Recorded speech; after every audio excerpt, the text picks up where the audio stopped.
ചന്ദനക്കാറ്റേ കുളിർ കൊണ്ടുവാ. എന്താ ഇന്ത്യക്ക് സ്വാതന്ത്ര്യം കിട്ടിയ ദിവസമല്ലേ എനിക്കൊരു ഫ്ലാഗ് വാങ്ങിച്ചാ മാമ. ഫ്ലാഗ് ഫ്ലാഗ് അത് വാങ്ങിച്ചു മക്കൾ എന്ത് ചെയ്യും? ഞാൻ ഇങ്ങനെ റോഡേ കൊണ്ട് കിടക്കും, എന്നിട്ട് ഞാൻ എന്റെ സൈക്കിളിൽ വെച്ച് ഇങ്ങനെ ചവിട്ടി കിടക്കും. അല്ലേ, സംഭവം ഒക്കെ കൊള്ളാം മക്കളെ.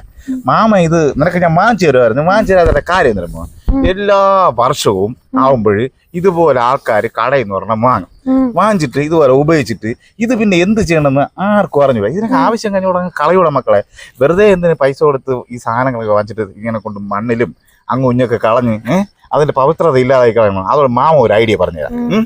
മക്കൾക്ക് അറിയാന്നുള്ള ആൾക്കാർ വരുമ്പം കൈ ഇങ്ങനെ കൊടുക്കും. ഷാക്കിൽ സ്വാതന്ത്ര്യ ദിനാശംസകൾ മാമ എന്ന് പറഞ്ഞാൽ മതി. കൂട്ടുകാരുടെ അവരിങ്ങനെ കെട്ടിപ്പിടിക്കണം നിന്റെ കൂട്ടുകാരൊക്കെ. എന്നിട്ട് അവിടുത്തെ പറഞ്ഞു നമുക്കൊന്ന് സ്വാതന്ത്ര്യ ദിനം കിട്ടിയ ദിവസമാണ്, അപ്പൊ എല്ലാവർക്കും സ്വാതന്ത്ര്യ ദിന ആശംസകൾ. എന്നിട്ട് അവരുടെ അടുത്ത് എല്ലാം പറയണം, എല്ലായിടത്തും പറയാം കേട്ടാ. എങ്ങനെയുണ്ട്? അപ്പൊ ഓക്കെ. സ്വാതന്ത്ര്യ ദിനാശംസകൾ. സെയിം ടു കേട്ടാ.